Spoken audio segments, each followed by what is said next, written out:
Gjithsesi, duke marrë në konsiderat situatën ekonomike në të cilën ndeshen familjet shqiptare, operatori shpërndarjes së energjisë elektrike ofroi skema lehtësuese për shpërhyrjen e borxheve.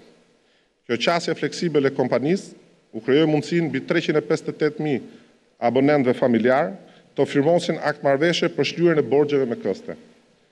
Pak ditë më parë, kompania ofroi edhe skema të tjera lehtësuese. Por duket se këto skema lehtësuese nuk kanë mbërritur ende në banesën e një të moshuare 99 vjeçare në fshatin Fang të Mirditës, shumë pranë rrugës së Kombit. Ajo jeton e vetme në kushte ekstreme varfërie. Dorën e shtetit e ndjeu vetëm për t'i prerë energjinë elektrike, para 2 muajsh pasi nuk kishte mundësi ta paguante.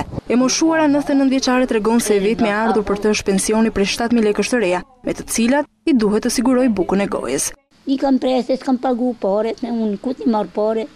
S'ke pas mundësi mi pagu? Po 80.000 lekër kam pas me hore me paje buke krejt mase veshke kanë.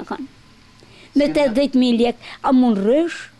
S'keni asnjë të ardhmë tjetër? Ja, për zotin kërkun, orë të krisht, veshëm kanë arqit një gjejeset, më ka arqit që ki ushqim qitë. 99 vjeçare rrëfen se në mjaftë raste Mezia ka dalë të ushqehet, e ndihmuar dhe nga fqinjet. Kur keni mune vesh, se vesh qaf më bini ju, e qaf në ato, unë dhe të hatë taj, unë dhe të në mase me veshëm, më keni për në balë, se më kanë arset, bere qa versë. E moshuara ka vetëm një vajzë, e cila gjithashtu është në gjendje të rëndë ekonomike. Ka një qatiqe, e cila deri këtu kemi arrit në i pikone e ka shpinë në gjendje të mjerueshme, për në riparim për në gjë që atë mundet me ndihmuar se është në gjendje shumë të keqe. Ky është vetëm një prej rasteve që dëshmon se skema e ndihmës së OSHE-s për shtresat në nevojë nuk ka arritur ta shtrejë efektin e saj kudo.